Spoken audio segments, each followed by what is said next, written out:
A ver si te quitas esas botas, por favor.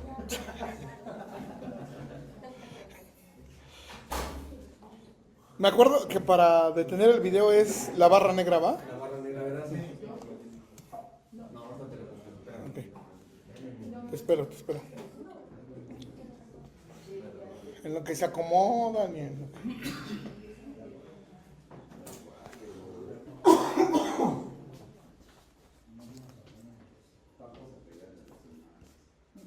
¿Quién me habló? Y ahora sí, Paco. Listo. Ahí está. Bueno, buenos días. Buenos días. A todos aquí y allá. Eres alcohólico y drogo. No. Arrepiéntete, Ramón, por favor.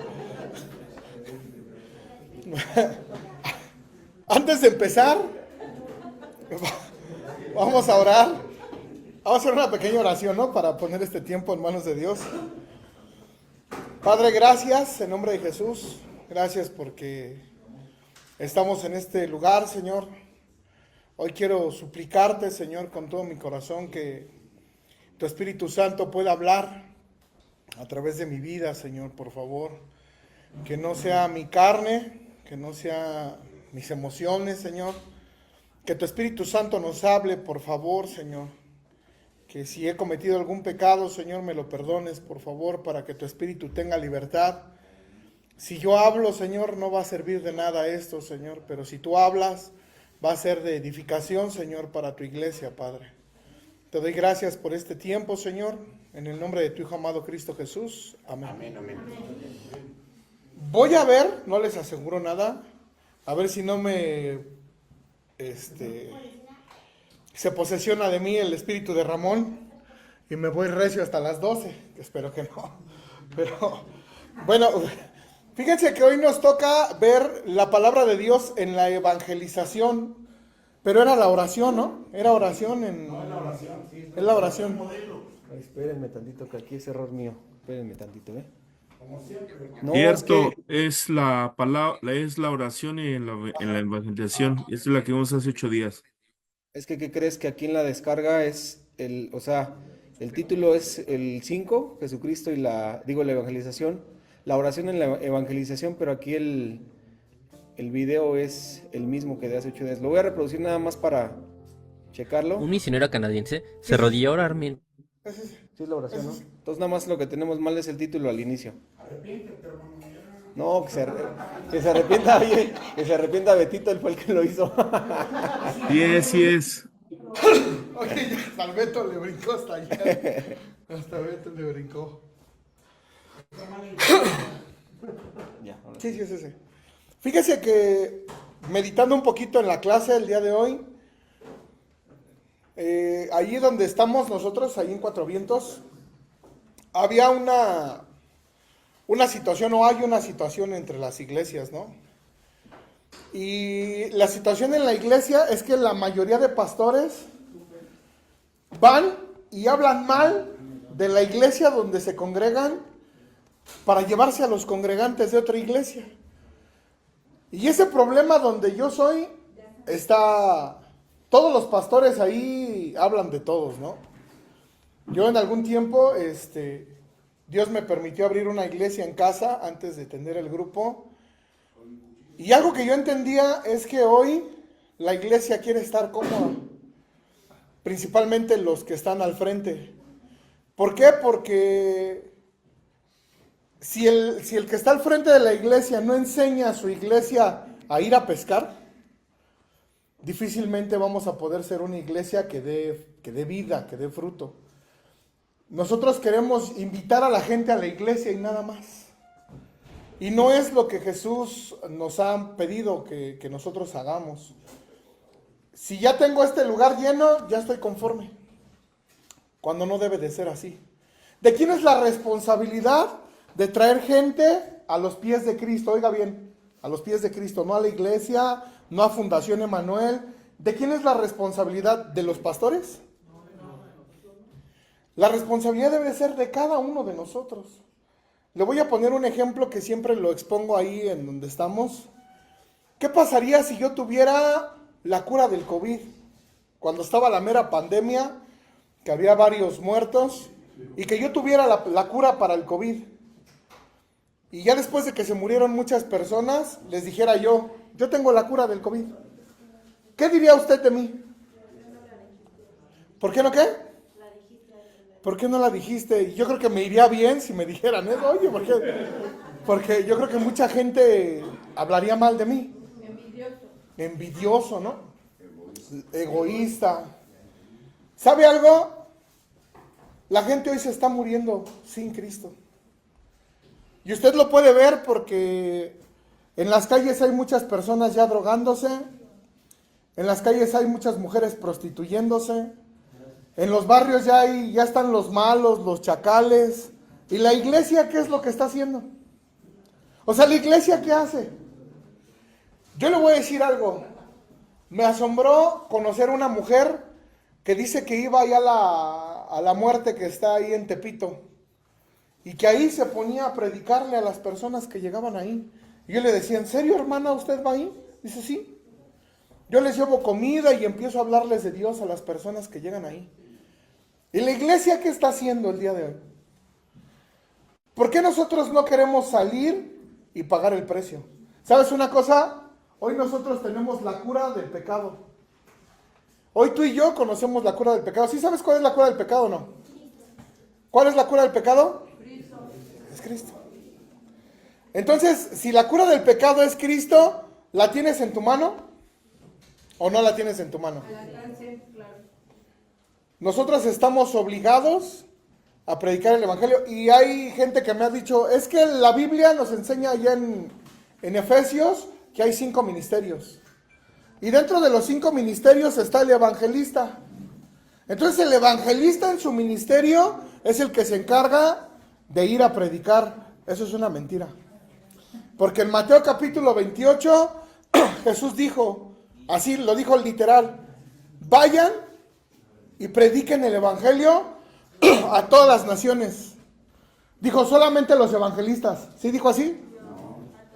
Solamente los pastores, los apóstoles. Le dijo a todos. Sea el ministerio que tú tengas, que Alberto nos está enseñando que el ministerio que existe solamente es el de la reconciliación. Pero si tú tienes el llamado a ser pastor, apóstol, profeta, evangelista o maestro, de todos modos estamos obligados a evangelizar. Entonces, vamos a ver qué importancia.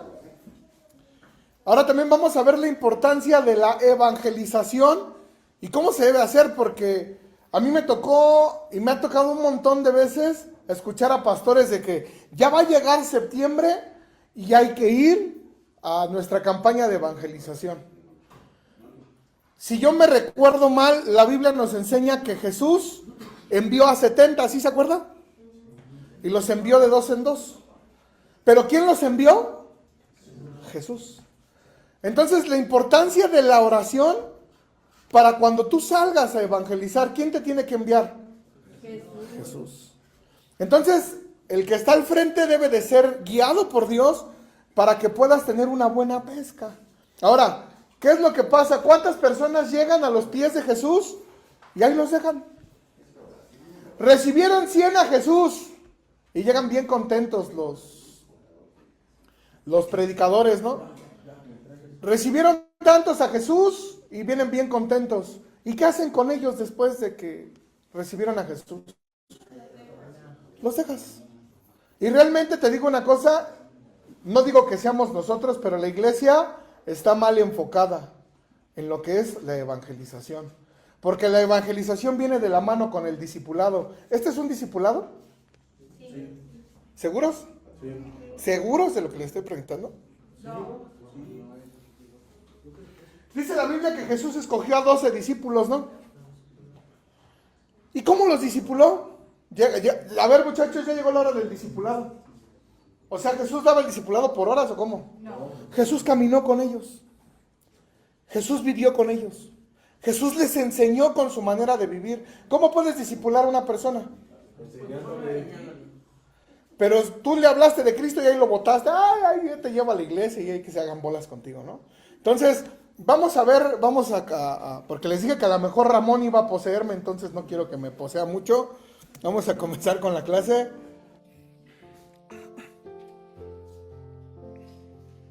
Un misionero canadiense se arrodilló a orar mientras su interrogador, un comunista chino, le ordenaba que orara y demostrara que Dios contesta las oraciones. El misionero oró que Dios hiciera visible que sí contesta las oraciones, aun cuando eso significara que su interrogador perdiera la vista y quedara ciego. Inmediatamente el comunista chino quedó ciego. Eventos como este se ven muy poco hoy en el mundo libre, pero en la Biblia y en los países donde hay persecución suceden vez tras vez. Dios no ha cambiado, nosotros hemos cambiado.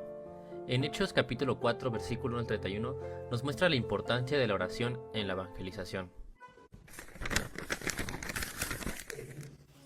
Mientras Pedro y Juan le hablaban a la gente, se vieron enfrentados por los sacerdotes, el capitán de la guardia del templo y algunos de los saduceos. Estos líderes estaban sumamente molestos porque Pedro y Juan enseñaban a la gente que hay resurrección de los muertos por medio de Jesús. Los arrestaron, y como ya era de noche, los metieron en la cárcel hasta la mañana siguiente. Pero muchos de los que habían oído el mensaje lo creyeron, así que el número de creyentes ascendió a un total aproximado de 5,000 hombres, sin contar a las mujeres y a los niños. Al día siguiente, el concilio, integrado por todos los gobernantes, ancianos y maestros de la ley religiosa, se reunió en Jerusalén. El sumo sacerdote, Anás, estaba presente junto a Caifás, Juan, Alejandro y otros parientes del sumo sacerdote. Hicieron entrar a los 2 discípulos y les preguntaron: ¿con qué poder o en nombre de quién han hecho esto? Entonces Pedro, lleno del Espíritu Santo, les dijo: gobernantes y ancianos de nuestro pueblo, ¿nos interrogan hoy por haber hecho una buena obra a un inválido? ¿Quieren saber cómo fue sanado? Déjenme decirles claramente, tanto a ustedes como a todo el pueblo de Israel, que fue sanado por el poderoso nombre de Jesucristo de Nazaret, el hombre a quien ustedes crucificaron, pero a quien Dios levantó de los muertos. Pues es Jesús a quien se refieren las Escrituras cuando dicen: la piedra que ustedes, los constructores, rechazaron, ahora se ha convertido en la piedra principal. En ningún otro hay salvación. Dios no ha dado ningún otro nombre bajo el cielo mediante el cual podamos ser salvos. Los miembros del concilio quedaron asombrados cuando vieron el valor de Pedro y de Juan, porque veían que eran hombres comunes, sin ninguna preparación especial en las Escrituras. También los identificaron como hombres que habían estado con Jesús. Sin embargo, dado que podían ver allí de pie entre ellos al hombre que había sido sanado, no hubo nada que el concilio pudiera decir. Así que les ordenaron a Pedro y a Juan que salieran de la sala del concilio y consultaron entre ellos: ¿qué debemos hacer con estos hombres? No podemos negar que han hecho una señal milagrosa, y todos en Jerusalén ya lo saben. Así que para evitar que sigan divulgando su propaganda aún más, tenemos que advertirles que no vuelvan a hablar con nadie en el nombre de Jesús. Entonces llamaron nuevamente a los apóstoles y les ordenaron que nunca más hablaran ni enseñaran en el nombre de Jesús.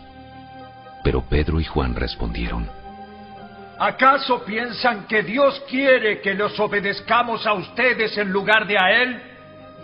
Nosotros no podemos dejar de hablar acerca de todo lo que hemos visto y oído.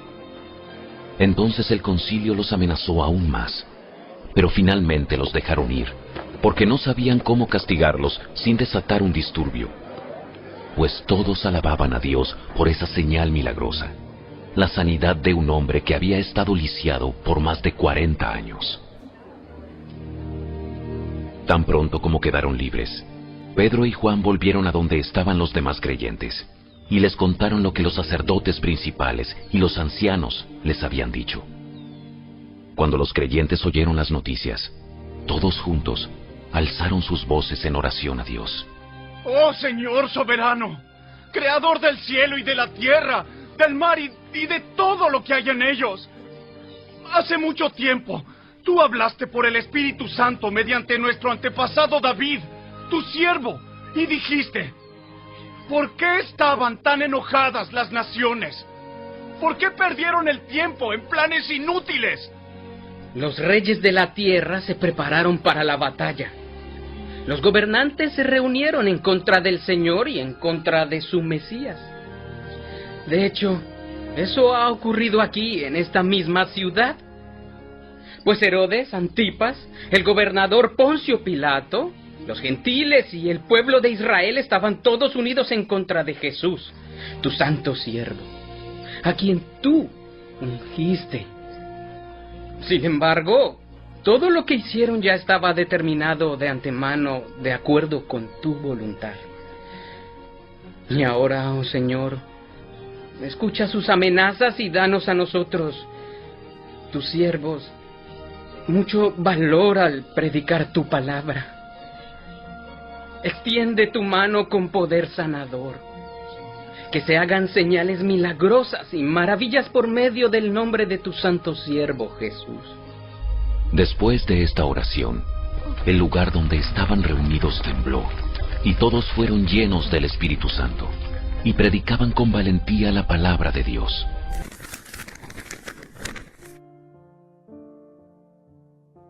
¿Por qué la persecución es inevitable a los que evangelizan?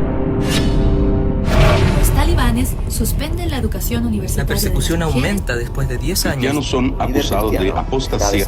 Alerta de oración. Iglesia es cerrada en Cuba. El gobierno y los cárteles de la droga limitan la libertad de los cristianos en América Latina. El número de cristianos perseguidos ha llegado a un número alarmante.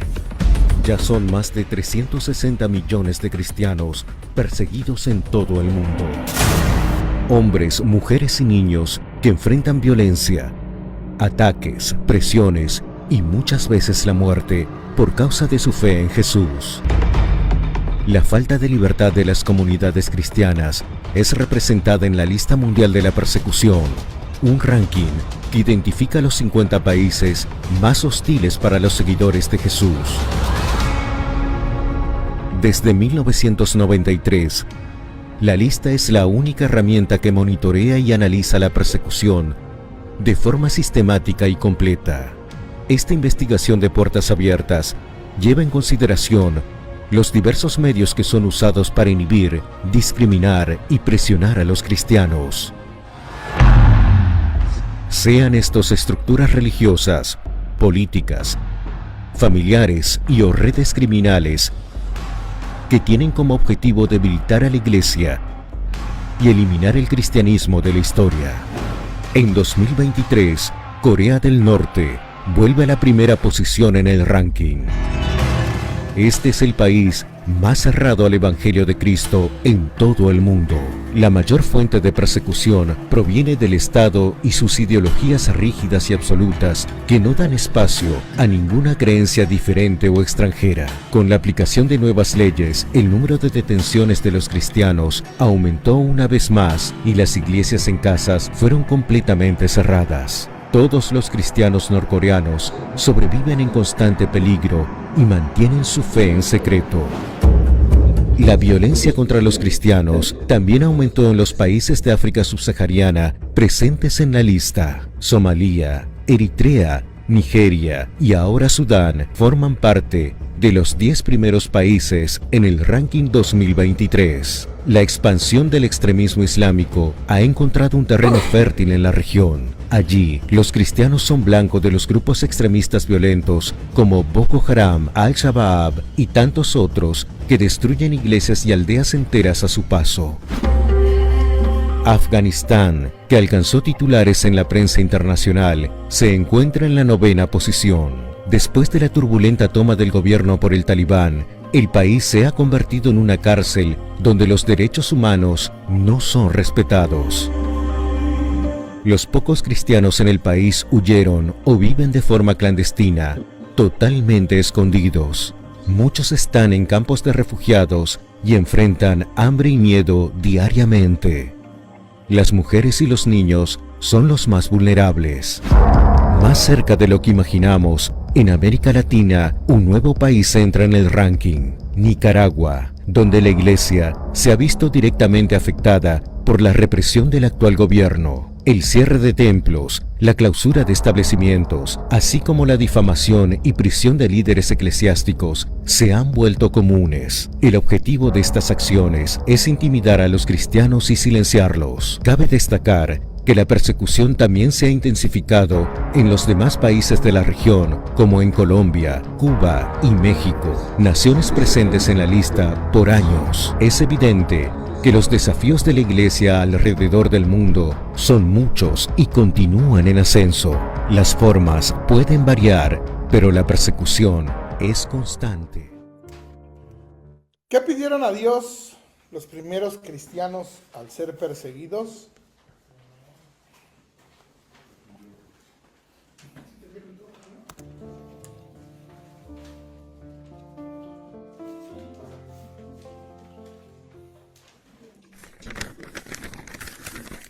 Y ahora, oh Señor, escucha sus amenazas y danos a nosotros, tus siervos, mucho valor al predicar tu palabra.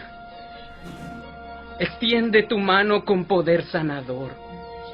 Que se hagan señales milagrosas y maravillas por medio del nombre de tu santo siervo Jesús.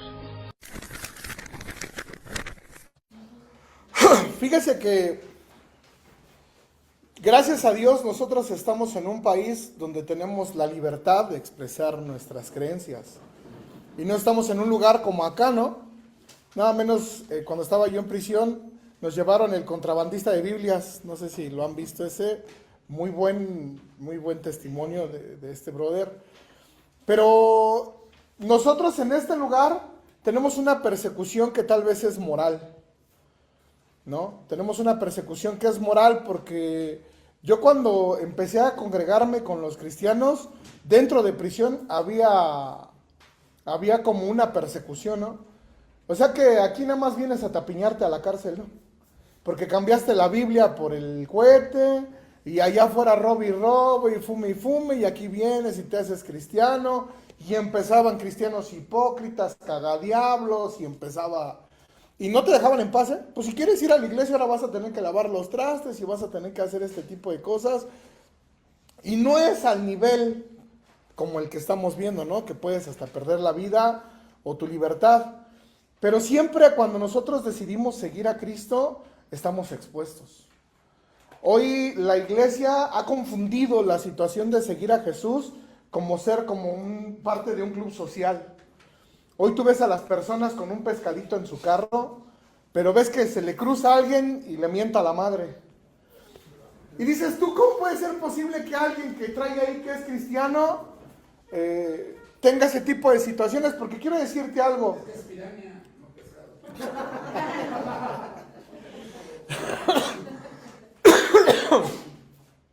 Yo recuerdo que mi familia siempre fueron católicos.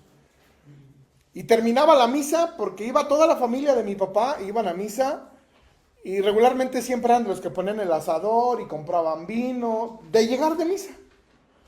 Y prendían el cigarro y mis tíos pues hablando de mujeres, pero venían de misa, o sea, ellos ya habían cumplido con ir a misa. Pero cuando te conviertes a Cristo, no es igual, porque algo cambia. Y si te ven haciendo algo mal, inmediatamente te van a decir, ¿no que eres cristiano? No que tú ya eres de los que van a la iglesia y lees la Biblia. Ahí hay un cambio. Pero ahí es algo justificado, ¿por qué? Porque nosotros representamos a Cristo. Nosotros dejamos que Jesús viva su vida en nosotros. Citlali, guarda silencio, por favor. Entonces, nosotros somos de los que debemos de dejar que Jesús viva su vida en nosotros, pero eso no implica que Jesús padeció persecución, sí. Y si Jesús la padeció, nosotros la tenemos que padecer. Entonces, esto es para que hagas un poquito de conciencia. La iglesia hoy está perdiendo tiempo en cosas vanas. La iglesia no está aprovechando el tiempo. ¿Para qué crees que Dios te escogió? ¿Para que estés sentado? ¿Para que tú vayas a la iglesia y escuches el sermón del predicador? Puedes escoger el sermón mejor que tú quieras, porque hoy en internet hasta Mucha gente ya no va a la iglesia. ¿Para qué voy a la iglesia?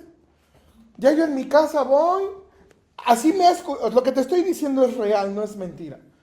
Yo ya no voy a la iglesia porque mejor, mira, pongo el internet y escojo el tema que quiera. Ándale, pues. ¿Tú crees que tú puedes escoger lo que Dios te quiere decir? No. Hoy tú puedes escoger al mejor predicador, pero para eso Dios te escogió. ¿Tú crees que el único que puede predicar aquí la palabra es Alberto Acevedo, Alfonso, Ramón? No.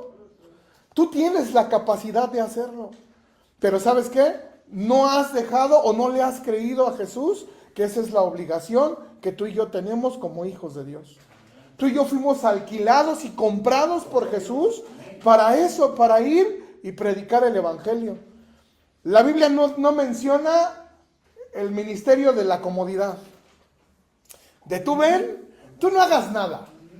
Nada más, porque hoy en las iglesias ya tenemos esa, ahí está tu sobre. Nada más con que tú le eches, pero pon tu nombre y ponle cuánto le echas. Y pues no hay problema, tú sigue viniendo, ¿no es cierto? Pobres de las personas que están haciendo esas cosas, porque tienen una iglesia estéril. Ahí en Ezequiel capítulo 3, si no me equivoco, dice que nosotros somos el atalaya. Y dice, y si tú no vas y amonestas al impío, el impío va a morir por su pecado. Pero ¿sabes qué dice ahí? De tu mano, demandaré su sangre. Entonces tenemos la obligación nosotros de predicar de Jesús. Ahora, algo que a nosotros se nos está olvidando es que el primer lugar por el que tú y yo debemos de empezar a predicar es tu casa. Porque nosotros luego queremos predicar de afuera hacia adentro. Y no es así, siempre es de adentro hacia afuera. Entonces tú debes de comenzar con tu casa, porque en la iglesia, en esta semana, ahí en Casa de Misericordia, Dios nos ha hablado mucho de la hipocresía. De verdad, ¿eh? Dios ha estado encima y encima y encima de la hipocresía. Y vienes a la iglesia y cantas y levantas las manos y lloras. Y eres el más espiritualoide, decía Ramón en la cárcel. Pero ¿sabes qué? En tu casa eres el diablo. Y entonces dices, ¿cómo? Si se supone que yo veo que tú en la iglesia te comportas de una manera y aquí de otra, recuerda que primero es tu casa. Ay, ya viste al vecino cómo está, pobrecito, y en tu casa están peor, ¿no? Entonces tenemos que tener en cuenta que no estamos dentro de un club social, que Jesús te escogió. Nada más escucha el privilegio que tú tienes. Dice la Biblia que Jesús oró, ayunó y después escogió a sus 12, ¿sí o no? ¿Quién los escogió? Jesús. ¿Quién te escogió? Jesús. Te escogió Jesús. Yo cuando llegan los chavos aquí a la casa, yo veo como luego al principio, pero vas a ver cuando salga. Estoy bien enojado porque no tenían por qué disponer de mi vida. Y yo entre mí digo, menso, pues si no fue tu familia quien te trajo, fue Jesús quien te escogió. Porque Jesús tiene un propósito contigo. ¿Y sabes qué padre es dejar que Jesús use tu vida para salvar otra vida? Dices, ¿cómo puede ser? Yo no me imagino lo que ha de sentir Ramón, lo que ha de sentir Alberto Acevedo, lo que ha de sentir Licona, de que ahora gente que estaba en la cárcel, que llegaron siendo de lo peor y predican la palabra y ellos verlos. Porque ellos fueron el instrumento que Dios ocupó. ¿No te gustaría ser instrumento de Dios? ¿No te gustaría servir? Porque mira, a la iglesia, ¿sabes qué le gusta? Un día cuando yo estaba ya como pastor en el dormitorio 6, me llegó uno, llegó hasta con camisa de vestir. Me dijo, buenas tardes, hermano, ¿usted es el pastor? Le dije, no, el pastor es Cristo. Bueno, es que usted es el encargado. Sí, le digo, soy yo el que estoy encargado. Mire, ¿qué cree? Que yo me congregaba en Vida Nueva para el mundo. ¿Sí conoce usted al doctor Armando Alducin? Le digo, no lo conozco, lo he visto predicar, ¿no? Pero sí sé quién es Armando Alducin. Sí, yo me discipulé con él y estoy a sus órdenes. Le dije, mire, le voy a decir una cosa, hermano, con mucho respeto. Usted tiene que pasar un tiempo aquí sirviendo. Hay que venir a barrer, hay que venir a poner las banquitas, hay que acomodar la lona y en la iglesia hay que ir a apoyar. Bueno, yo mañana me pongo en contacto con usted y vamos. Y en la iglesia ahí lo mandaron al ministerio de los menesterosos. Y el ministerio de los menesterosos era así como que el filtro para ver si de verdad le quería servir a Dios o no. Y te voy a decir por qué. En la cárcel, yo me imagino que la mayoría de aquí saben, hay un piojito que se llama laico. Y ese piojito, en una noche que se te quede en las costuras de la ropa, te deja muchos huevos. Y es como haz de cuenta que es como las chinches, pero más castroso.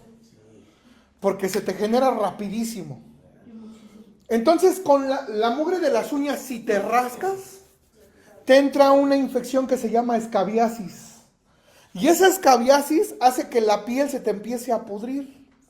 Imagínense, en la cárcel hay gente que no se baña, que no se cambia, que andan ahí con la ropa y llegan ya con la carne abierta, podrida.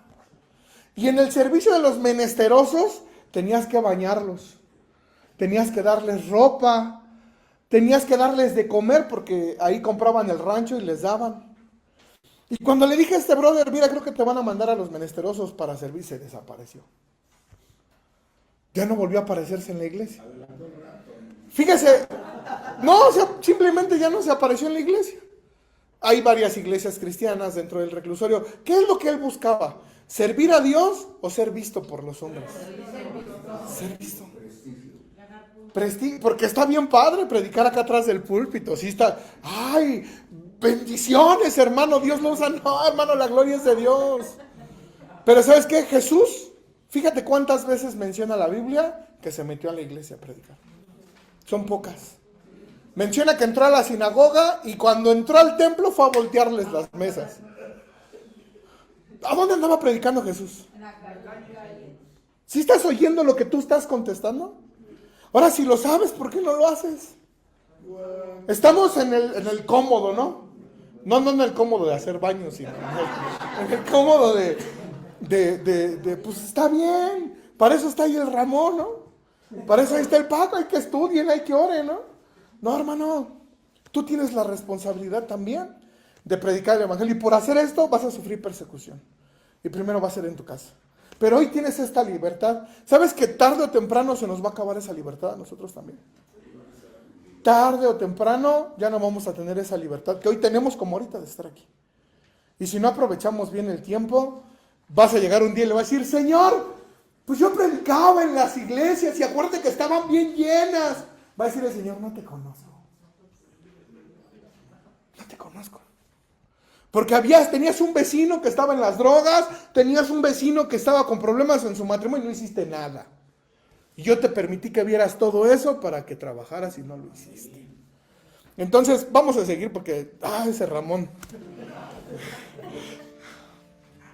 Que Dios mirara las amenazas. Es que, ¿qué crees? Que la otra vez me dejó el púlpito y se me pasó, hermano. Ahora ya las clases son recio.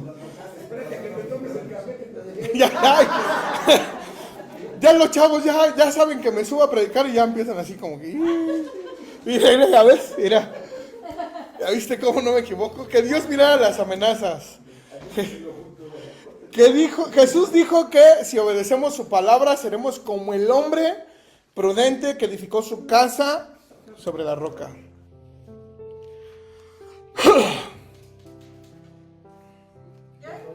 No sé, yo nada más le piqué ahí donde me dijiste. Porque todo se oyera.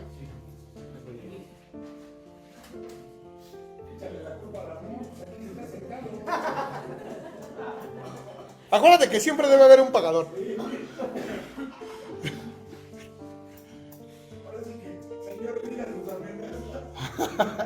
Al perro más flaco siempre se le arriman las pulgas, o sea que... A ver, voy a dejar de compartir y vamos a volver otra vez porque... ¿Pero qué pasó? No sé, hermano. Yo nada más le piqué ahí, Ahorita vemos.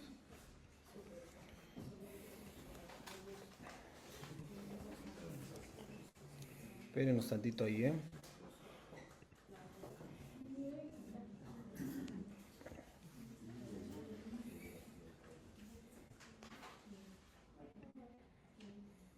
No es ese. Más adelante, ¿no? Ándale. Por ahí más o menos. Tantito. Ese. Ya, Paquito, no hagas travesuras. No, te lo prometo. Sí. Jesús dijo que si obedecemos su palabra, seremos como el hombre prudente que edificó su casa sobre la roca. Y aunque sobre nuestra vida vendrán lluvias, pruebas de Dios, vientos, ataques del diablo y ríos, amenazas de la gente,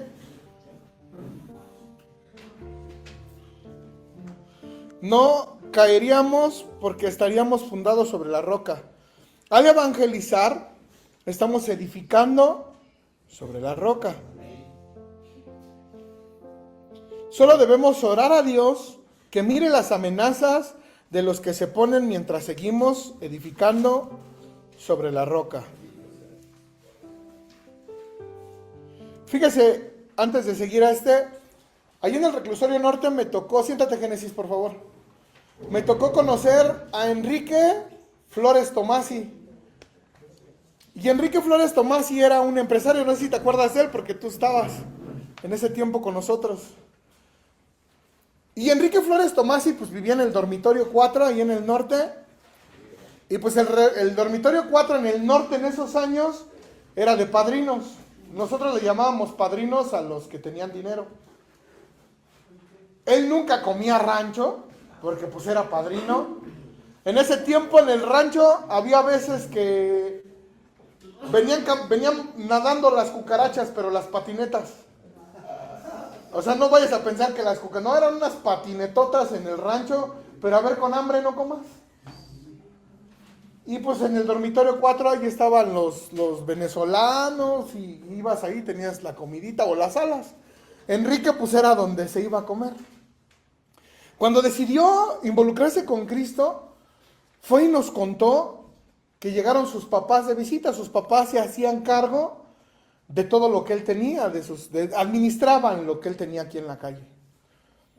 Y dicen que platicando le decían, oye, ¿no dejas tú de hablar de ese Jesús? ¿Ya te volviste protestante? Y Enrique, o sea, él no lo comentó, ¿no? De su propio, dice, es que no es ser protestante. Jesús no es una religión. Y le dijeron, no, tú ya te volviste loco aquí en la cárcel. Y te vamos a decir una cosa, tú sabes que nosotros somos católicos. Y si tú no estás con nosotros en nuestras creencias, en la tradición de la familia, no te vamos a volver a venir a ver. No vamos a volver a venir a verte, no te vamos a ayudar en nada. ¿Y sabe qué? Cuando nosotros le preguntamos qué contestó, le voy a preguntar por qué, porque era un hombre que estaba acostumbrado a vivir bien. Sí, tenía un chescote. Le dijo a su familia, pues si ya no van a venir, no vengan. Y empezó a comer rancho. Y cuando comprábamos el rancho ahí en la iglesia, se sentaba a comer rancho. O sea, ni siquiera lo disfrazábamos. Porque cuando llegaba el rancho y podías más o menos hacer algo, pues le picabas chilito, cebolla y lo freías, lo desmenuzabas y ya sabía más o menos. Pero pues llegaba a la iglesia y así como llegaba se sentó a comer rancho. ¿Y sabe qué? Él entendió que era con Jesús todo. Estaba sufriendo una persecución, sí, porque su familia le estaba diciendo que le iban a dejar. ¿Y qué cree? Sí lo dejaron. Pero pasó un tiempo y ¿qué cree? Volvió a subir, pero contento de la visita. ¿Qué creen? Mis papás aceptaron a Cristo. Y dices tú, esas cosas las ves allá, sí. Porque él le fue fiel a Jesús y tuvo una persecución en su casa, sí. Y es confiar plenamente en que Jesús tiene el control de las cosas, aunque parezca que todo está de cabeza. Entonces, ahora el punto 2 que dice aquí, dice que tenemos que tener denuedo para predicar la palabra. Denuedo significa valentía, coraje, audacia. Eso es lo que se necesita para prevalecer en la evangelización.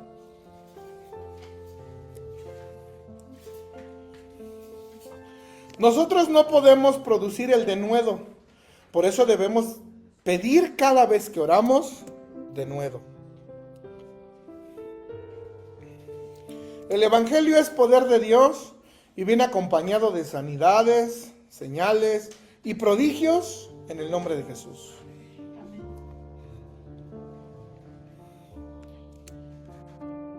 ¿Qué respondió Dios?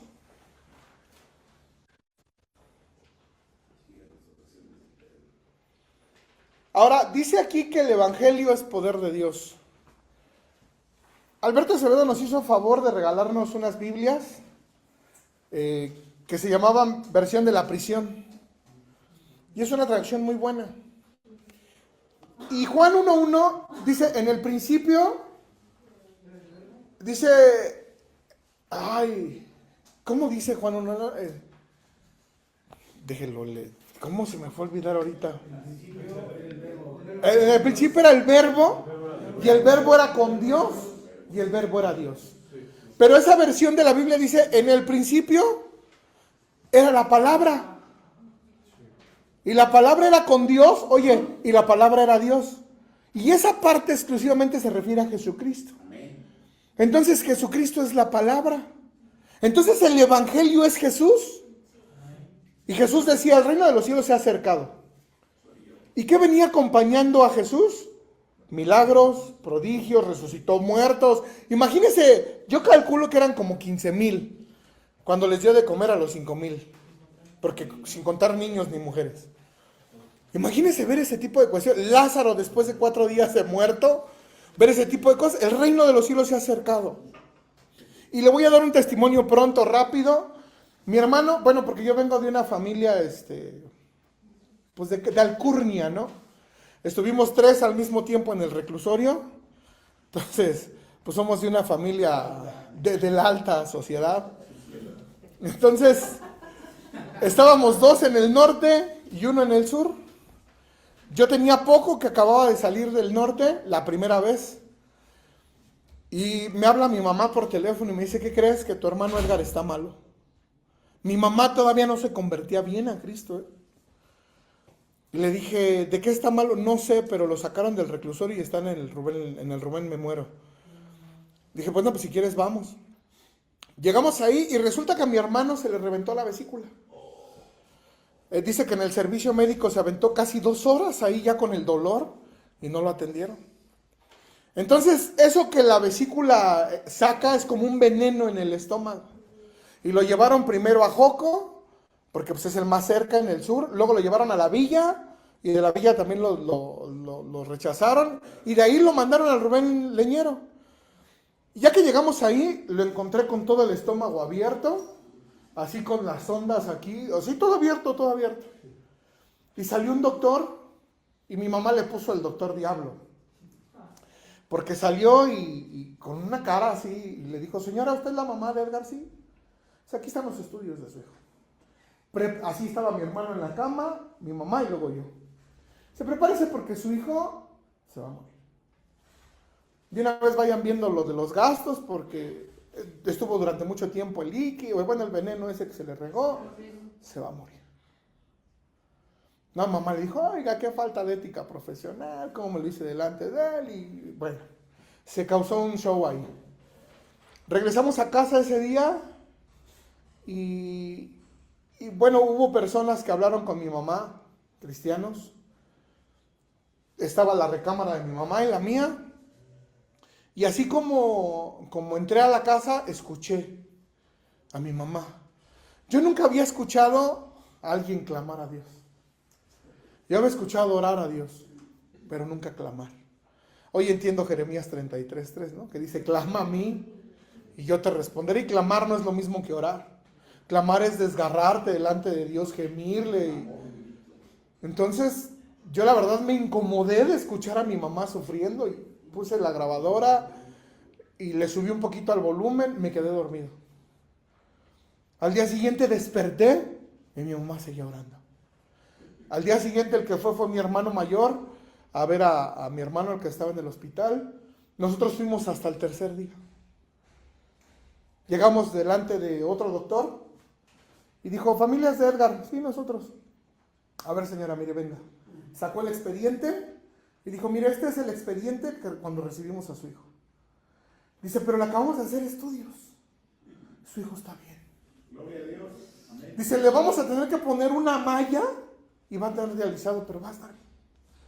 No, ese día yo fui de los impactados porque te das cuenta que Dios es real. que el Evangelio viene acompañado de poder cuando tú crees. Fíjese que en la vida de los discípulos hubo un cambio, hubo algo. ¿Por qué? Porque antes de que Jesús fuera crucificado, tuvieron miedo. ¿Cierto o falso? Dice que todos se echaron a correr. Hasta el más gallito que era Pedro, no. Dice que se escondió. Pero después de que lo vieron resucitar, ¿qué cree? Algo cambió. Porque estaban convencidos en dar su vida por Jesús porque lo vieron resucitar. Tú y yo no vimos a Jesús resucitar. ¿O sí? ¿Alguien lo vio resucitar? No. Pero ahí va, ¿hasta dónde voy? Romanos 10:17 dice, así que la fe viene por el oír y el oír la palabra de Dios. Si tú lees la Biblia, te vas a hacer un hombre o una mujer de fe. Y entonces vas a creer en la muerte y la resurrección de Cristo, y que Cristo es el poder de Dios, que Cristo es Dios, y que Dios tiene el poder para trabajar en ti. Pero si no tienes una comunión con Dios, difícilmente vas a poder experimentar esto. Cristiano que no lee y no ora, dicen que el diablo se lo devora. Entonces vamos a seguir. ¿Qué respondió Dios?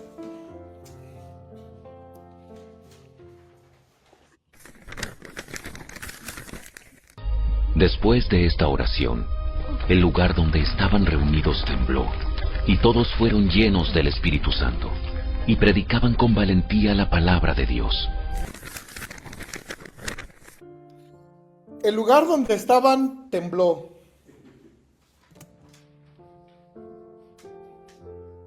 Los temblores han estado presentes en la proclamación del Evangelio.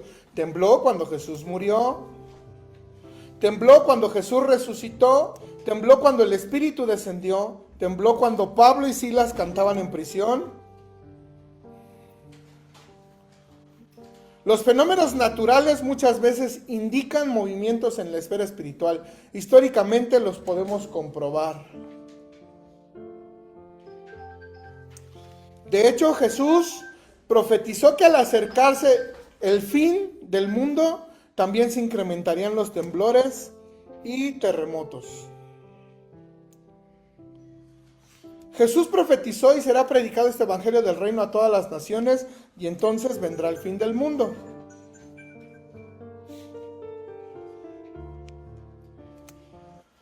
Fíjese que a mí no me ha tocado ver un temblor por estar orando, ¿no? O sea, a lo que me refiero. O sea, estar orando o estar en una iglesia y que eso mueva la atmósfera espiritual para que tiemble, porque ha sido impresionante ver esto. Pero estando en el reclusorio norte, terminaba el servicio en grupo cristiano y apoyábamos a otra iglesia.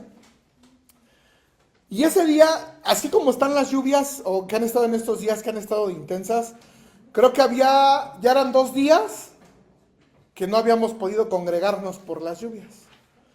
Terminamos el servicio en grupo cristiano, empezamos a sacar las bocinas, la lona, para ir a poner la lona al lado del auditorio, y empezamos a ver que todo estaba bien negro. Todo negro, negro, negro. Estaba Edgar Morán Sánchez todavía con nosotros, no sé si él se acuerde de esa parte, pero los muchachos que estaban ahí decían, queremos congregarnos hoy, porque había gente que no se podía congregar a la hora que nos congregábamos en grupo cristiano, pero a las 6 comenzaba al lado del auditorio, y empezamos a orar. Y cuando empezamos a orar, pues empezamos el servicio, pues en el nombre de Jesús vamos a empezar el servicio. Empezó la alabanza, y está el kilómetro, y los dormitorios, y está el kilómetro y nosotros. Y les digo algo así, que a mí me sorprendió. Solamente del kilómetro hacia adentro estaba lloviendo, pero del kilómetro hacia afuera apenas nos caía la brisa.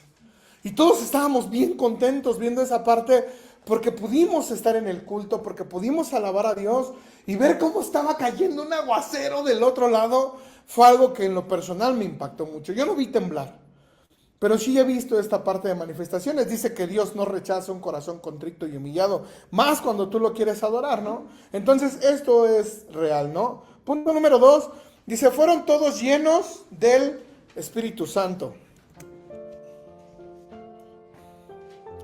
La llenura del Espíritu es una experiencia continua, no de una sola vez. Debemos estar siempre llenos del Espíritu Santo.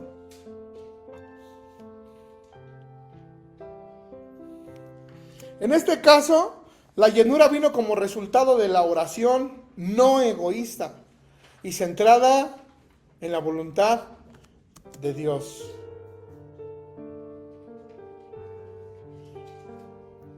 Tal vez si oramos como ellos oraban, experimentaremos la llenura y el denuedo que ellos recibieron.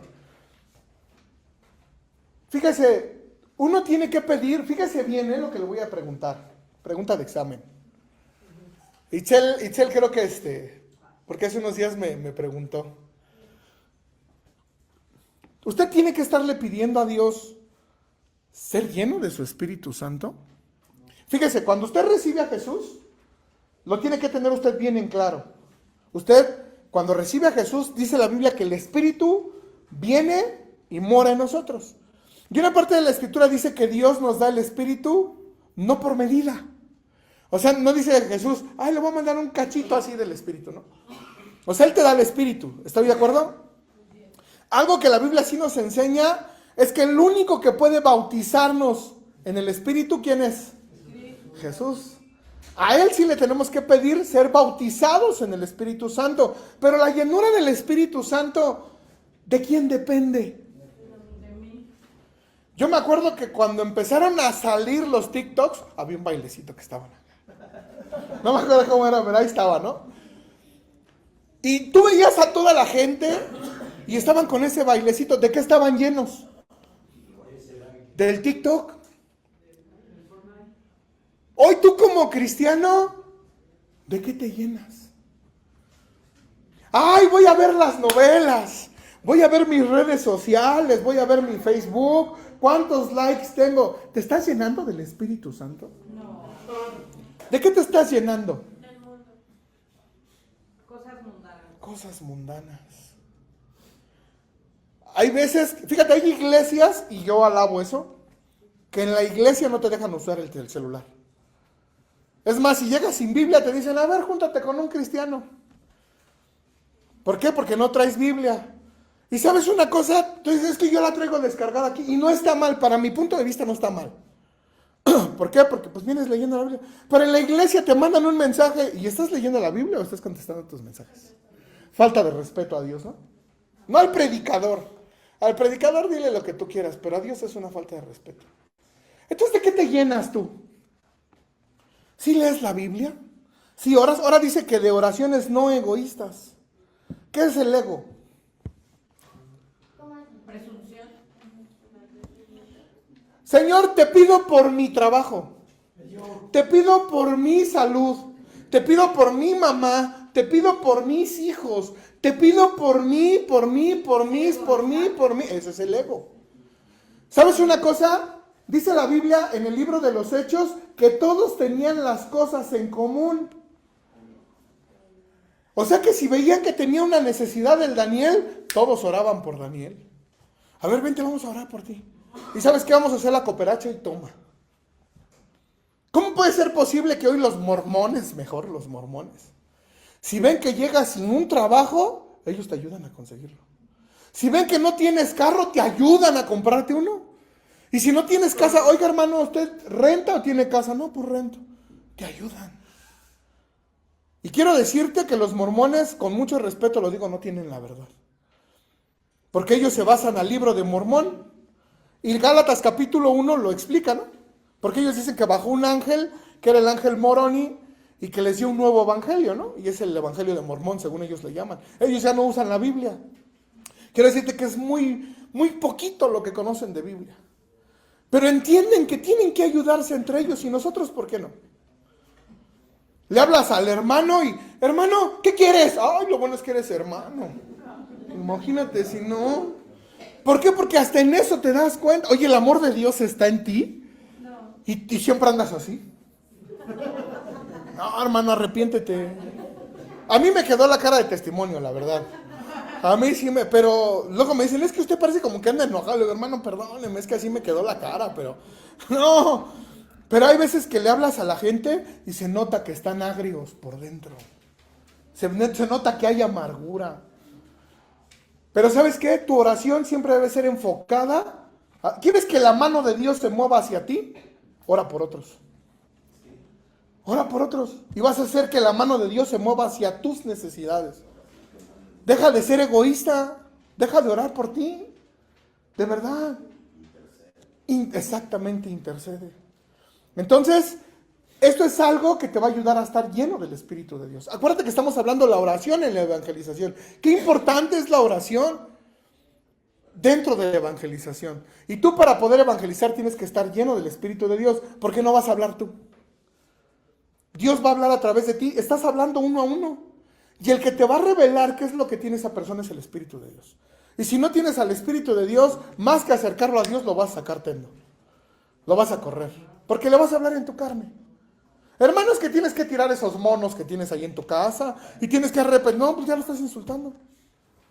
Tienes que ser contacto, con amor. Y eso solamente va a ser a través de estar llenos del Espíritu de Dios. ¿De quién depende estar lleno del Espíritu de Dios? De nosotros. De nosotros. Lee la Biblia, ora, ayuna, llénate del Espíritu de Dios. Pero si tú no haces esto, si tú nada más eres cristiano religioso, no vas a poder experimentar esto. ¿Cuál es el cristiano religioso? 10 para las 9, ya tengo que estar aquí en fundación. ¿Y ya oraste? No, allá. Ándale. Oye, tengo 2 horas. Espérate, pues es la novela. Lee la Biblia. ¿O te conformas con lo que te enseñan? Ah, pues es que con la enseñanza, es que Alberto Acevedo enseña re bien. ¿Qué crees? Que el que está usando Alberto Acevedo se llama Espíritu Santo. Y el Espíritu Santo te quiere hablar a ti a través de la Biblia. No te conformes con lo que otros te enseñen. Tú investiga lo que Dios quiere decirte. Llénate tú del Espíritu de Dios. Entonces, vamos a seguir porque, Ramón, hablan con denuedo la palabra. Creo que ya vieron lo que es el denuedo, ¿no? ¿Podemos darle en 2 partes, hermano?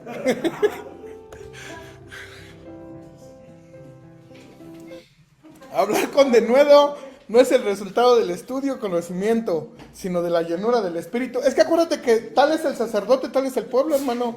Él iba a predicarnos. Debemos tener como prioridad el ser el todo el tiempo llenos del Espíritu si queremos ser buenos evangelistas.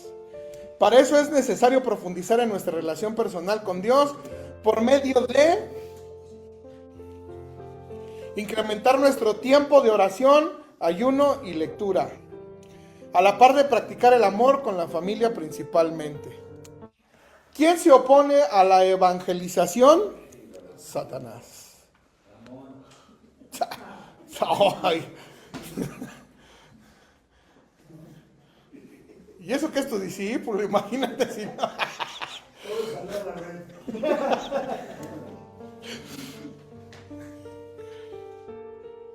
¿Por qué Satanás concentra sus ataques en los que oran?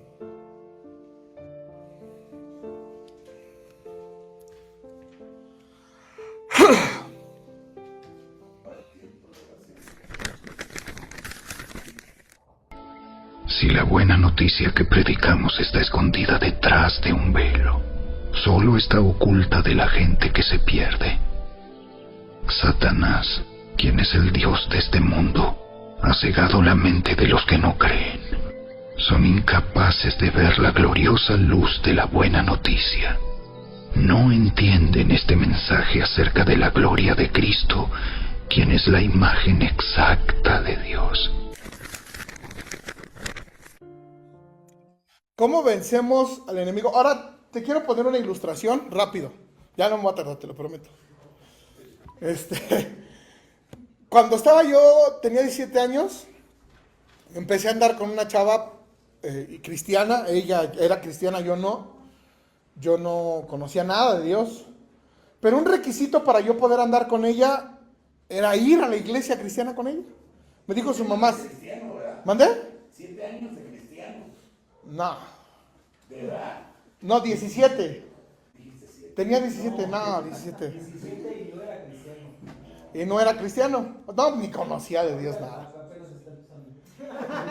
Sí, llevo poquito, la verdad es que sí. Entonces empezamos a ir y ya saben que en las iglesias regularmente hay servicio para jóvenes. Entonces nos recibieron ese día ahí y estaban, los pastores llevaban, porque había 3 pastores en esa iglesia, estaba un poco grande, y ellos estaban convocando a estar orando porque iba a venir una iglesia de parte de Estados Unidos y íbamos a ir a hacer obras de teatro. Digo íbamos porque pues yo ya estaba embroncado con esta chava, ¿no? Y así pasó. Entonces el día que íbamos a salir, después de que oraron los pastores por un tiempo y convocaron a la evangelización, el pastor principal empezó a hablar con nosotros. Y yo la verdad pensé que estaba drogado, porque empezó a decir, aquí ahorita hay unos hombres de más de 3 metros con escudo y espada. Y esos son ángeles. Y yo le dije, saca. Pues yo no veo a nadie, ¿no? Pues yo no conocía de Dios, ¿no? Dice, pero cruzando esa puerta va a haber otros hombres afuera, pero esos son demonios. Y vamos a tener una lucha. Ya estaba la iglesia de Estados Unidos y nosotros. Habíamos practicado para hacer algunas obras de teatro. Regularmente las muchachitas de Estados Unidos, como que aunque están chicas, están más desarrolladas. O sea, 14, 15 años y ya parece que son de 20, 21, o sea, muy guapitas, ¿no? Las mujeres de Estados Unidos.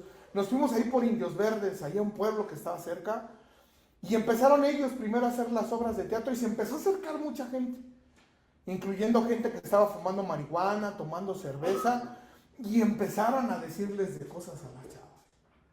Imagínense qué tipo de cosas, ¿no? A las muchachas, ¿no? Y llegó un momento que cuando el pastor empezó a agarrar el micrófono, empezaron hasta a lanzar piedras. Y empezaron a decirle cosas. Y otros nos jalaron a nosotros y por favor vamos a orar. Y empezamos a orar cuando empezó a pasar esta situación. Y les digo una cosa, cuando hicieron el llamado, los que más estaban gritando, aceptaron a Cristo. Y fue algo que me impresionó. Y bueno, ¿qué los hizo cambiar de un momento a otro su actitud? ¿Sabe qué? Si hay una lucha. Y si es espiritual. Yo al momento no lo entendí, me costó tiempo entenderlo, pero cuando tú vas a evangelizar, sí hay una oposición. Porque son personas, son almas que Jesucristo le está robando a través de ti al diablo. Y no creas que se va a quedar cruzado de brazos. No creas que va a ser algo fácil, no, vas a tener luchas. Entonces tienes que estar consciente, no por eso todos le atoran a evangelizar. No por eso todos le atoran a discipular. Porque ¿sabes qué? Discipular y evangelizar cuesta tiempo, dinero y esfuerzo.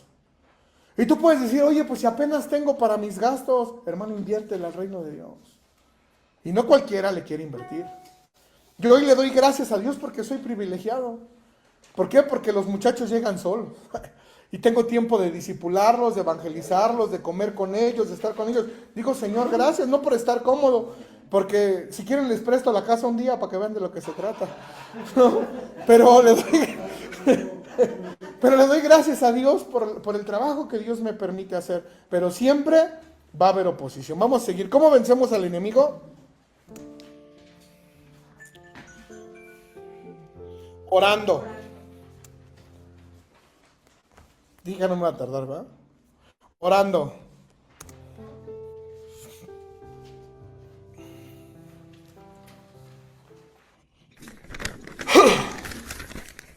Oren en el Espíritu, en todo momento y en toda ocasión. Manténganse alerta y sean persistentes en sus oraciones por todos los creyentes en todas partes. ¿Cómo podemos orar en todo tiempo con toda oración? La evangelización es una declaración de guerra contra Satanás. Es un desafío al reino de las tinieblas.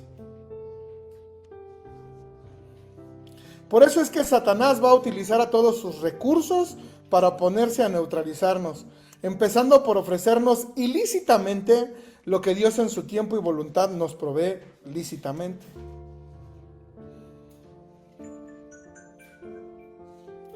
Cuando no pueda derrotarnos por la carne, se irá al alma y después a lo espiritual, que es más peligroso porque pone distracciones espirituales. ¿Cómo? A ver, vamos a ver como cuáles. Como construir edificios, recaudar fondos, estudiar teología y muchos otros distractores que terminan impidiéndonos seguir evangelizando y discipulando a las personas. Por eso la oración es vital tanto para nuestra protección contra los ataques del diablo y al mismo tiempo es quitar un arma poderosa para quitar el velo de los ojos de los que están perdidos y pueden salvarse. Vistiéndonos con la armadura de Dios. Fíjese que estos distractores que nos está mencionando aquí son reales. ¿Dónde dice la Biblia que tenemos que construir edificios? El modelo de Jesucristo es iglesia en casa. El modelo de Jesucristo es iglesia en casa. Vamos a ponerlo de esta manera. Tú te congregas en algún lugar, qué bueno. ¿Cuánto tiempo llevas congregándote? Fíjate bien, en el reclusorio, a mí me tocó dejar a un brother que no sabía ni leer bien. Y se llama Luna Salinas Alberto. Y sigue como pastor del dormitorio 6 hasta el día de hoy. Ahí en el reclusorio Oriente. Y no sabía leer bien. Y te puedo decir que en 5 meses, él ya estaba sirviendo. Él ya, oye, ¿cuándo me va a dejar? Porque me decía pastor, ¿cómo dejar predicar, pastor? Tranquilo. Ya ahorita, veías esa necesidad que él tenía de predicar. Nos abrieron ingreso y yo sé porque nadie iba y se apuntó, yo voy. ¿Cuánto tiempo llevas en la iglesia? ¿Ya es para que llevaras? O de mínimo, si ya llevas más de un año, ya deberías tener tu iglesia en casa. Ya es para que tuvieras tu iglesia en casa. Y no es regaño, pero ya es una manera de motivarte a que ya lo hagas. Ya es una manera de decir, ya ponte las pilas, ya dejaste el tiempo de estar recibiendo. Ya llegó el tiempo de empezar a dar. Entonces, nosotros tenemos que entender que fuimos preparados para servir. Ahora, hay quienes, no, es que primero voy a entrar al instituto bíblico y tengo que estudiar teología. Oye bien, Jesucristo no dijo, voy a empezar a predicar hasta que esté en el instituto bíblico. ¿O sí? Dice la Biblia que de los 12 a los 30 años no nos habla nada de la vida de Jesús. El único que nos habla cuando tenía 2 años es el Evangelio según San Lucas. Y se cree que era carpintero porque José, su padrastro, pues era carpintero. No estudió en el Instituto Bíblico de Israel, ¿verdad? El Shalom Shalai o algo así, no. Él dependía de Dios. ¿Está mal que estudies? No está mal.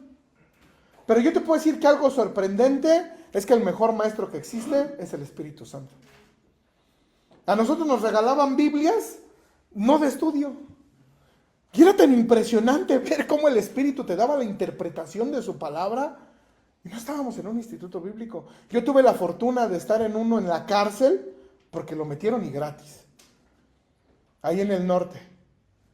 Pero ¿sabe qué? La teología es la ciencia que estudia a Dios. ¿Alguien podrá estudiar a Dios? No. ¿Sabe que grandes teólogos han quedado locos? ¿Cómo vas a estudiar tú a Dios? Somos una hormiguita, bueno, yo creo que ni una hormiguita delante de Dios. ¿Quién puede estudiar a Dios? Nadie, pero son distractores. Según tú estás haciendo lo correcto, no, hermano, métete a la Biblia. Dile al Espíritu de Dios, Señor, enséñame tu palabra, revélame tu palabra, ¿qué es lo que tú quieres? Porque ahí vas a recibir la indicación directamente para ti. No que estés teniendo distracciones. No está mal que estudies, te digo, no está mal. Dios está en contra de que te prepares. No, claro que no.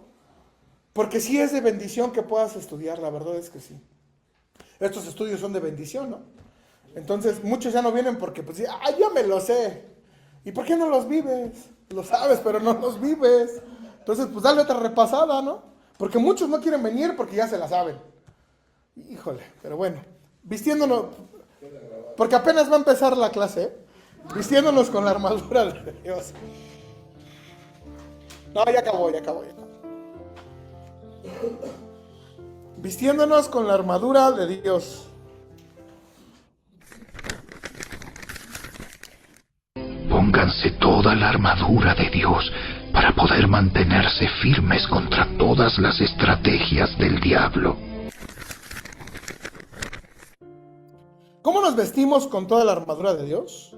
Vestirnos con la armadura de Dios no es algo místico o mágico, sino acciones concretas de obediencia a Dios.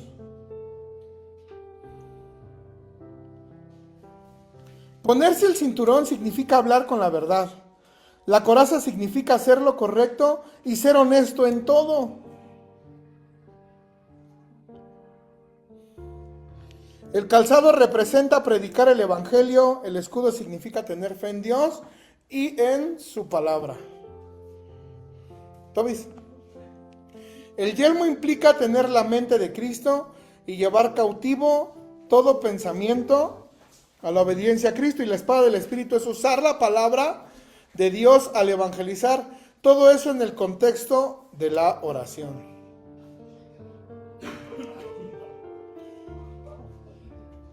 Cada vez que oremos, debemos proponer en nuestro corazón obedecer sobre todo en cada una de esas áreas.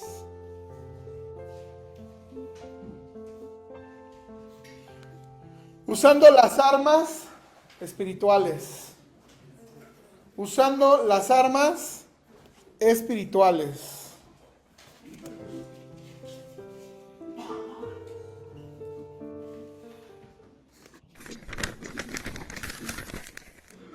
Usamos las armas poderosas de Dios, no las del mundo, para derribar las fortalezas del razonamiento humano y para destruir argumentos falsos. Debemos usar las 7 armas espirituales que nos han sido dadas por Dios para hacer guerra espiritual. Este ya no va a ser enseñanza, va a ser una prédica. O sea que agarres. Sí, no.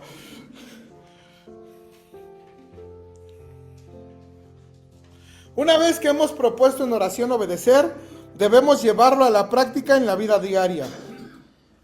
El cinturón. Deme un momento, por favor.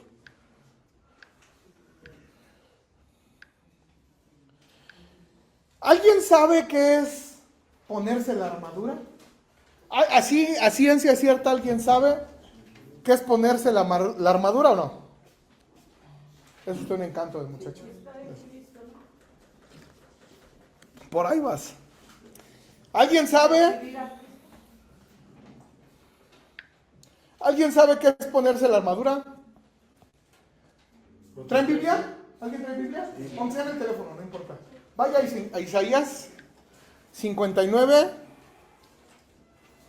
17. Por favor, 16. Vamos a leer desde el 16. Isaías capítulo 59, perdón, del versículo 16. Isaías 59, versículo 16. Aquí tengo una Biblia de estudio. Y aquí te voy a dar lo que significa vestirse de la armadura. ¿Ya lo tienes? Sí. Isaías 59, 16. ¿Ya lo tienes? Dice, y vio que no había hombre y se maravilló que no hubiera quien se interpusiese y lo salvó. Oh, ya se me movió. Perdónenme.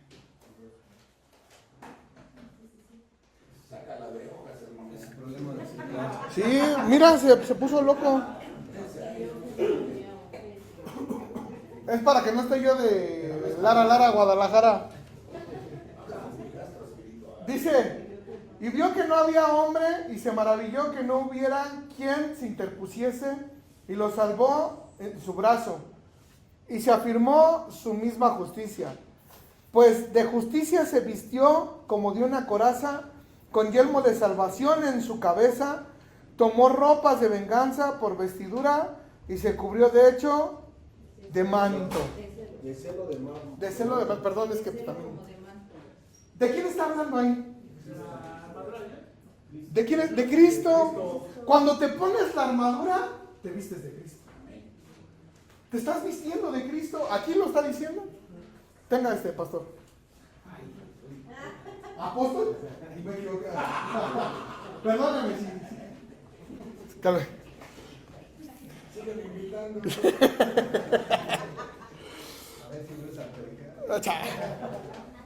Entonces, fíjese bien que lo que está haciendo Efesios capítulo 6, versículo 14 en adelante, dice, tomad toda la armadura de Dios para que puedas estar firmes. ¿Pero qué es estar firmes? Es una posición, exactamente, es una posición. ¿Y sabes cómo comienza diciendo? Cíñete los lomos con la verdad.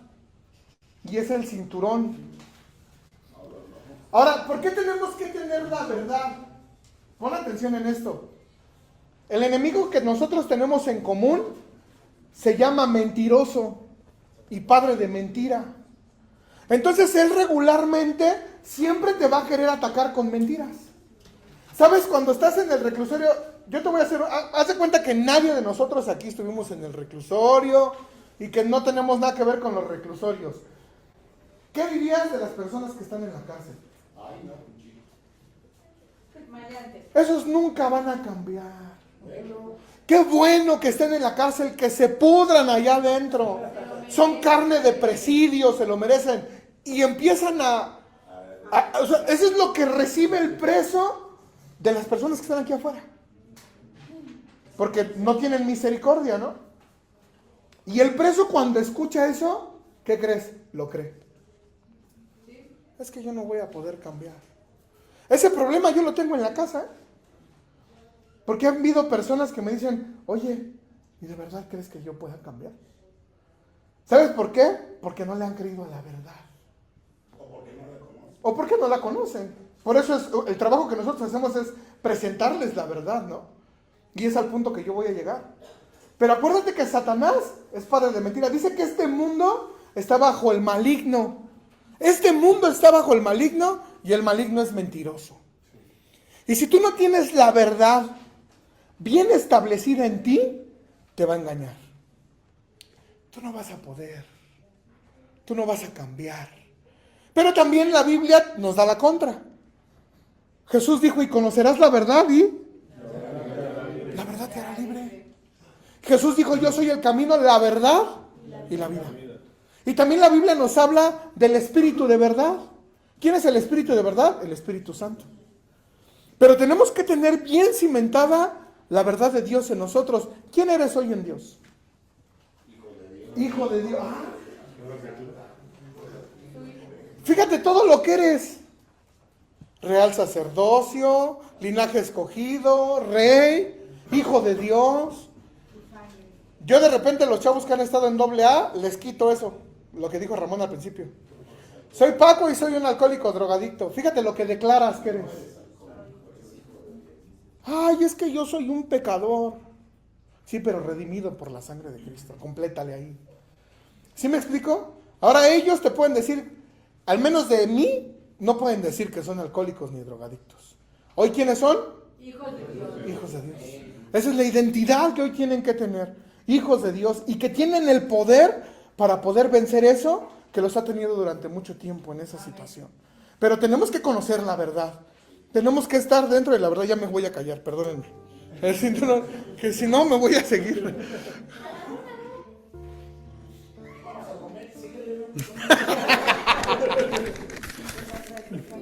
Defiendan su posición, poniéndose el cinturón de la verdad y la coraza de la justicia de Dios.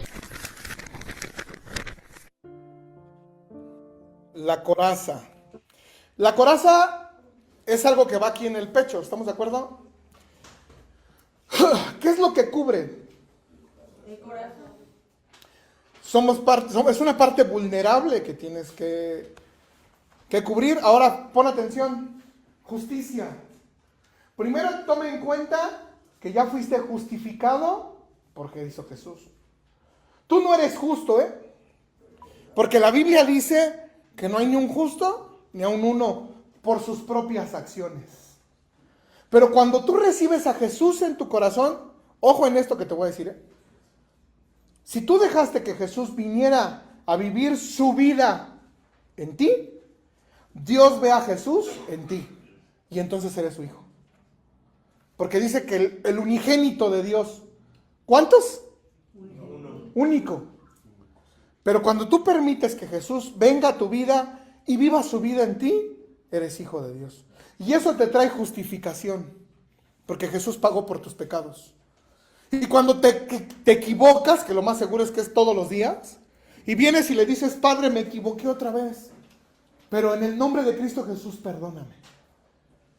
Y Jesús, yo me lo imagino ahí diciendo, Padre, yo morí por él. Y te justifica.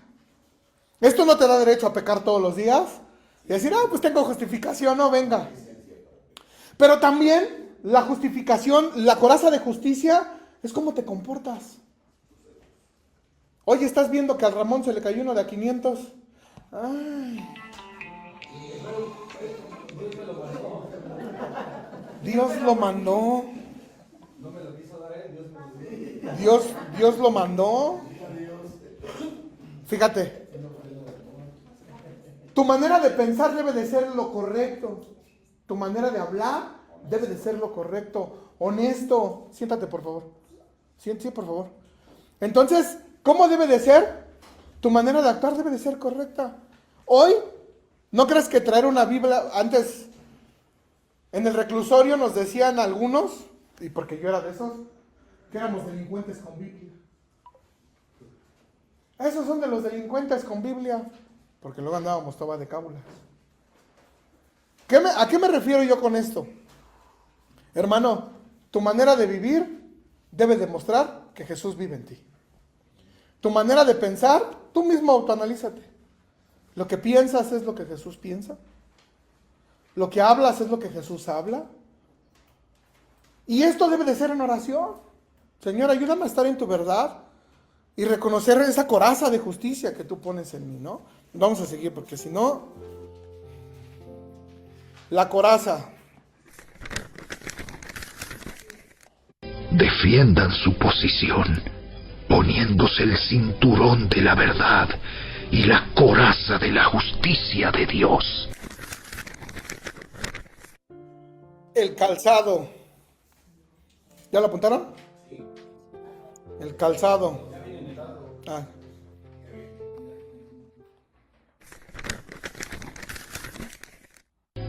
Pónganse como calzado la paz que proviene de la buena noticia, a fin de estar completamente preparados.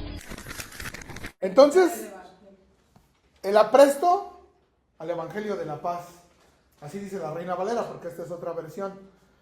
Fíjate que los pies es algo muy importante. Yo, cuando estaba en prisión, jugaba fútbol americano. Y un tiempo se descompuso el quarterback, lastimaron al quarterback. Y me pidieron, es que tú eres el que más o menos puedes jugar. Y lo primero que empezaron a entrenarme fue los pies.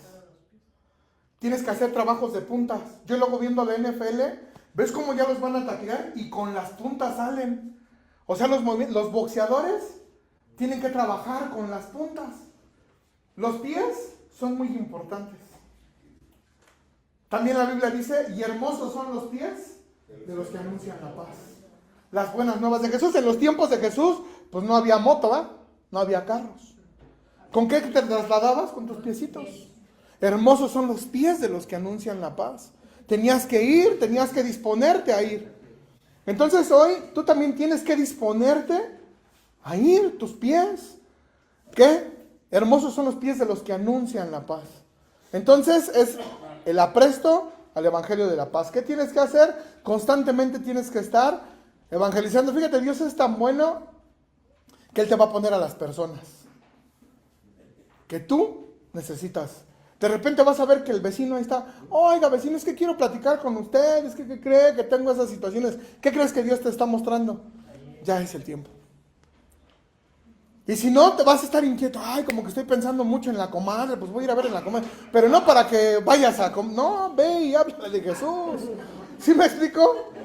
Vamos a seguir. El escudo. Perdóname, hermano, es que...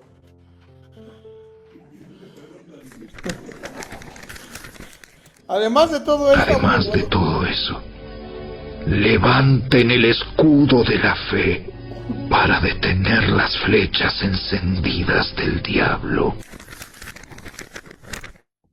La Reina Valera, cuando está haciendo la lista de las 7 armas espirituales, dice sobre todo, Cuando enfatiza el apóstol Pablo a decir sobre todo, es sobre todo. Pónganse el escudo de la fe con el cual puedan apagar los dardos de fuego del maligno. Yo me imagínate a un hombre de 3 metros y medio, dice la Biblia, paladín desde su juventud. O sea, me estoy refiriendo a Goliat, un hombre que era diestro en la batalla. Y le ponen a un niño, se cree que David tenía entre 16 y 17 años, que era pastor de ovejas, pero que había matado a un león y a un oso. Imagínate ver a un hombre de 3 metros y cacho, bien uniformado para la batalla, con su armadura, su espada, su escudo, pelear contra un pastor de ovejas. ¿Tú crees que humanamente David no hubiera dicho, no le voy a pegar? Me va a matar. Porque dice que espantó a todo el pueblo de Israel, ¿eh? A todos los espantó Goliat. Y todos los filisteos dijeron, si lo matan, los vamos a servir. Porque estaban bien seguros. Mas, sin embargo, yo creo que David ocupó el escudo de la fe. Porque le dijo, yo no vengo en nombre de nadie, ni vengo con armas del mundo. Yo vengo en el nombre de Jehová de los ejércitos. Y hoy tu cabeza la van a comer las aves del cielo. ¿Y sabe qué? Le cortó la cabeza. Todo lo que haya pasado en la mente de David, él tenía el escudo de la fe porque sabía en quién confiaba. Dice también para apagar los dardos de fuego del maligno. ¿Cómo apagas un dardo? ¿Qué será un dardo? Cuando eres tentado. Cuando eres tentado. Fíjate, yo llevo un tiempo sin mujer. Literalmente, o sea, sin tener una mujer. ¿Por dónde crees? Luego de repente ahí vamos en la motillo. Pues no me digas que hoy soy de ojos verdes y de buen cuerpo, ¿verdad? Pero veo que hay chavas que luego se me quedan viendo. Y digo, de ahí soy, porque sí lo pienso, digo, de ahí soy, Señor. Pero el Señor me muestra, inmediatamente me baja del avión, ¿no? Pero es una tentación. Fíjese, no es una motito, igual que yo, hermano, no que va a estar viendo la moto. Pero fíjate, ¿Satanás sabe tu debilidad? Sí, la conoce. Él nos conoce perfectamente cómo hacernos caer. Fíjese, Jesús ocupó el escudo de la fe, ahí en Mateo 4, versículo 4. ¿Cómo tentó Satanás a Jesús? Escrito está. Si verdaderamente eres hijo de Dios, di que esas piedras se conviertan en pan. Lanzó el dardo. Y Jesús, ¿cómo se puso el escudo? También escrito está. No solo de pan vivirá el hombre, sino de toda palabra que sale de la boca de Dios. Apagó los dardos de fuego. Oye, primero le mostró todos los reinos del mundo y su gloria. Le dijo, mira, si postrado me adoras, todo esto te lo voy a dar. Porque sabía Satanás que la única manera de tentar a Jesús era con poder. ¿Y qué le contestó Jesús? Apártate de mí, Satanás, porque está escrito. Solamente al Señor adorarás y Él solo servirás. Y dice que se apartó por un tiempo.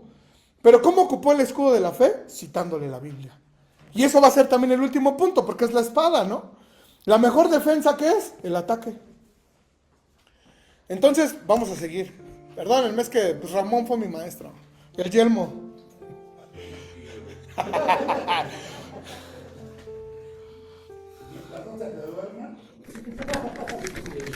Y los que ya estaban dormidos abrieron los ojos. Pónganse la salvación como casco y tomen la espada del Espíritu, la cual es la palabra de Dios. El yelmo de la salvación. Si hoy te mueres, deberás llegar con Dios. Fíjate cómo varios se quedaron así, como diciendo, ¿sí o no? ¿Estás seguro de tu salvación? Porque tu salvación no depende de tus obras, ¿eh? ¿O sí? No. Porque si dependen de tus obras, estamos en la ley, ¿eh? Por los méritos de Cristo. Por lo que Él hizo por ti y por mí, tenemos salvación. ¿Cómo puedes saber que estás dentro de la salvación? Jesús dijo, por sus frutos. Si estás dentro de la gracia, debes demostrar que Jesús vive en ti. ¿Cómo puede ser la mejor manera de evangelizar a alguien? Oye, si este era reborracho, este andaba con una mujer y con otra, y andaba ahí con puro delincuente, ¿ahora qué le pasó? Tus obras. Pero no es por eso que tienes la salvación, sino va a ser una evidencia de tu fe en Jesús, es una evidencia de que estás dentro de la gracia, de que estás dentro de la salvación, que tu naturaleza pecaminosa se va a ir extinguiendo. Y va a empezar a nacer la naturaleza divina, que es la del Espíritu Santo. ¿Quién engendró a Jesús? El Espíritu Santo. ¿Quién te engendró a ti? ¿No sabes quién te engendró? El Espíritu Santo. El Espíritu Santo, dice la Biblia, que nadie llama a Jesús Señor si no es por el Espíritu Santo. O sea que si tú le pudiste llamar Padre o a Jesús Señor, fue por el Espíritu. ¿Quién te engendró? Es que yo no puedo ser como Jesús. Pues entonces no estamos hablando del de la Biblia. Porque Pablo dijo, imítenme a mí, así como yo imito a Cristo. Y Pablo era cábula, ¿eh? Todos los que escogió Jesús, no me digas que los encontraron en el seminario. No, todos los que Jesús escogió fueron cabulitas. Entonces Pablo fue alguien cabulita, sí. ¿Y qué dijo Pablo? Imítenme a mí, así como yo imito a Cristo. ¿Quién engendró a Pablo? El Espíritu de Dios. Entonces, pregunto otra vez, no te distraigas, yo te pregunto a ti. Si hoy te mueres, ¿a dónde vas? Y todavía hay unos que no les cae el 20, bueno, como que vamos a entrar en una clase intensa. Hermano, es por Jesús tu salvación, ¿no? Vamos a seguir. Luego me entiendo con ustedes. La espada.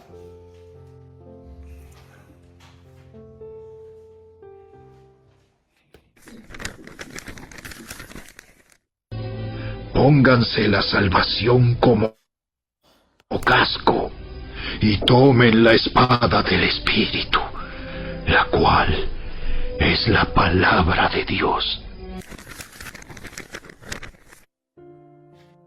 Disposición a sufrir, pero bueno, estamos en la espada.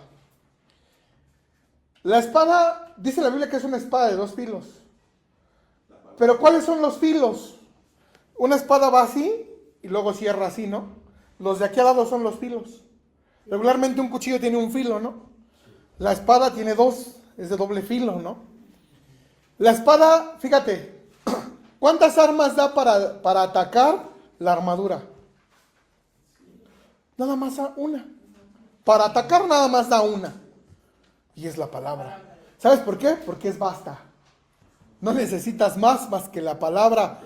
Pregunta, ¿conoces la espada? ¿Dominas la espada? Te podría hacer una pregunta bien fácil, porque yo estos los fastidio a cada rato. ¿Te sabes aunque sean los libros de la Biblia de memoria? No.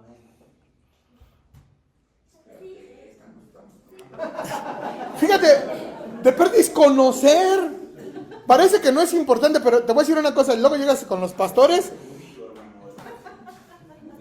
Y yo tengo un erudito ahí en la casa. Cualquier cita que pidas, la vas pidiendo y ya te va diciendo amén. Hay uno ahora por ahí. Pero ¿sabes qué? Le pides así como Habacuc, Sofonías y ya como que ya no es amén. Y el predicador hay veces que no te espera.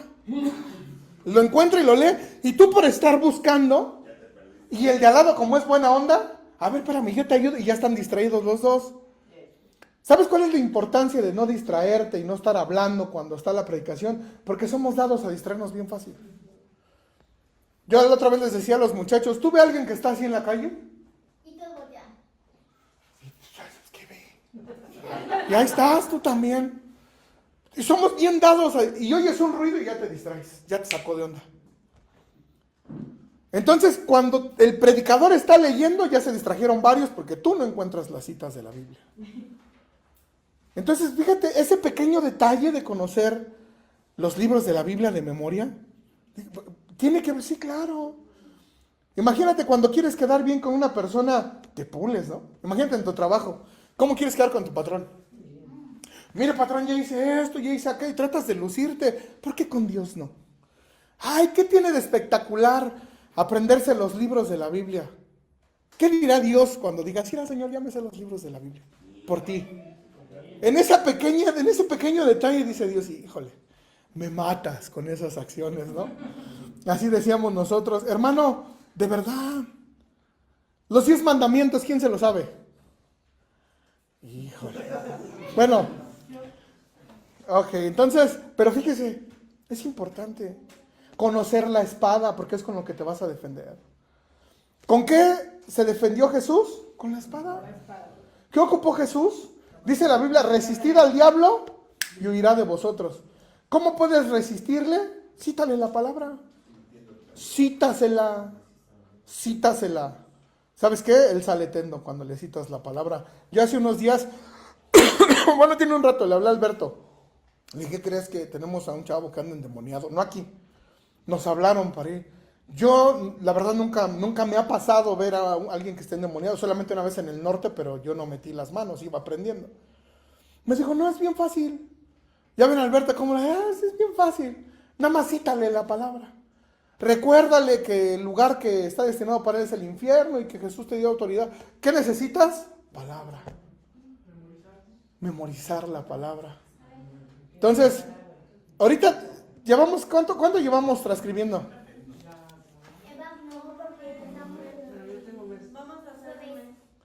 Llevamos un mes transcribiendo la Biblia. Ya los bonitos llevan hasta Mateo 13 transcribiendo la Biblia. ¿Para qué? Para que la aprendan. Transcribiéndola te la aprendes más fácil. Yo creo que de aquí al otro mes ya vamos a la mitad de San Marcos. Y que se transcriban mínimo todos los evangelios. ¿Por qué? Porque pues, son las palabras de Cristo, ¿no? Bueno, seguimos. Disposición a sufrir. Me estoy apurando, Licona, perdóname.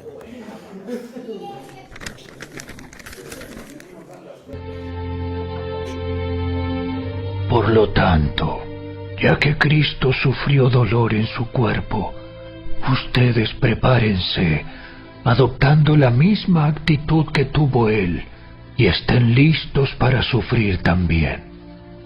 Pues, si han sufrido físicamente por Cristo, han terminado con el pecado.